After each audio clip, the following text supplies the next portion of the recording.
Many global brands from across the world, and including South Africa, have been making an attempt to set up shop on the African continent, often with mixed results. Now, to give us his views and tell us a little bit more about what he's called these GLOCAL brands and how they're trying to operate in Africa, with us today is Terry Behan, who's the author of Connect with the Continent, a man who knows all about brands. Good morning, Terry. Nice to have you back. Good morning. Good to see you. Nice to see you home for a couple of days. You're not traveling, you're not globe-trotting anymore? It's particularly refreshing to be at home for more than 4 days at the moment. I wanted to ask you about this new concept, GLOCAL brand. What is a GLOCAL brand, and how does it connect with us? So a GLOCAL brand is a relatively new term. It is really global brands trying to behave as if they're local in order to kind of gain market share in places like Nigeria, Ghana, Kenya, Ethiopia, and even South Africa.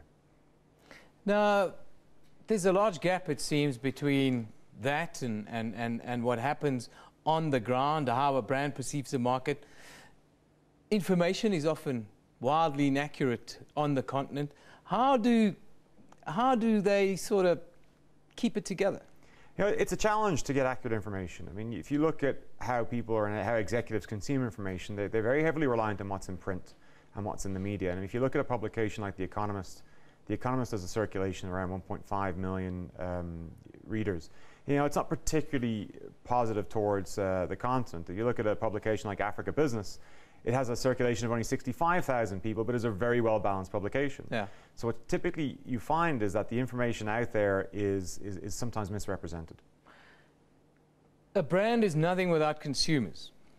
Now, we've heard the term the mythical middle class here on the continent, the 300 million so-called middle class people that live on the continent. Where are they, Terry?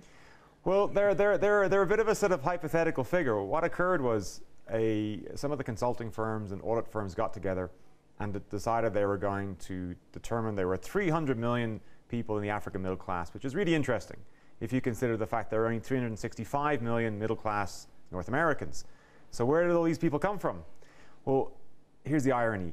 If you are earning over $2 a day in the African middle class, you are considered to be middle class. If you're earning less than $9.50 in Europe, you're below the poverty line.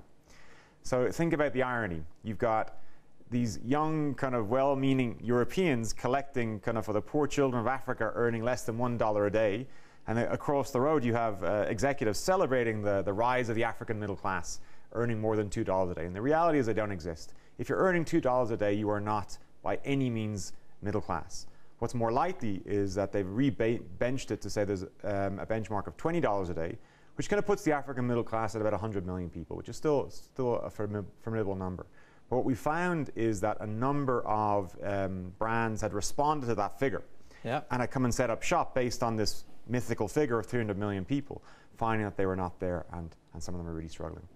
Engagement with Africans, these international brands, are they getting it right? You know, some are and some are not. It's a real challenge. I mean, if you're a global brand, you're maybe 10, 15, 20 years old, you have a history, and then what happens is they drop that brand into the continent, and they're very prescriptive in terms of how they communicate.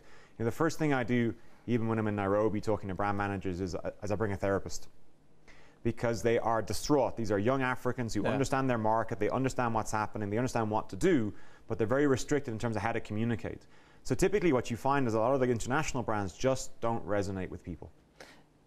Also, they've come with a kind of patriarchal approach, isn't it? How do they overcome that, or is that the answer? Yeah, to a certain extent, the approach is sometimes patriarchal. The assumption is we've got these great products, the market is there. You know, the market's been there for centuries. It trades, it functions, and it operates very much on its own terms.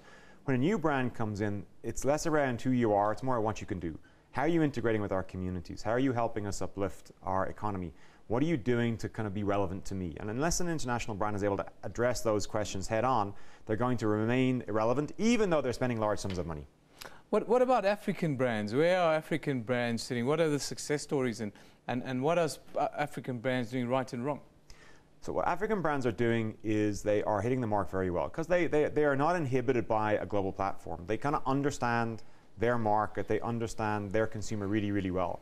Some of the great success stories are brands like Mansard. Mansard is a short-term insurance company, born out of West Africa, only 3.5 years old, but growing about 20–25% year on year because it does some very simple things. It understands its market, it understands how to communicate to them, and it gets it done. South African brands, where do they fit in the picture? Yeah, South African brands, some are not doing so well, but some are doing exceptionally well. I mean, I think my two favorites are South African breweries. They are incredibly clever in terms of how they engage local markets, and they immerse themselves in that local market really well. And the other one, which takes a bit of a hammering domestically, but is South African Airways. South African Airways has really evolved its brand to be less South African and much more African in terms of how it communicates, and it's been incredibly well received across the continent. Wins a lot of awards across the continent, it seems. It does. I mean, it's a premium brand. Yeah. If you're traveling continentally, it always shows up on time. Quality is good. It ticks all the right boxes. Always on time, Terry. Well, maybe is not. That your experience? Maybe not Joburg to Cape Town, but in Lagos, Nairobi, Accra, Brazzaville, they're absolutely on time with their flights.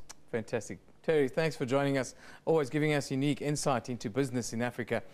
Terry Behan is the author of Connect with the Continent, a man who travels the length and breadth of the continent and always keeps us updated with what's the latest and what's happening. Thanks, Terry.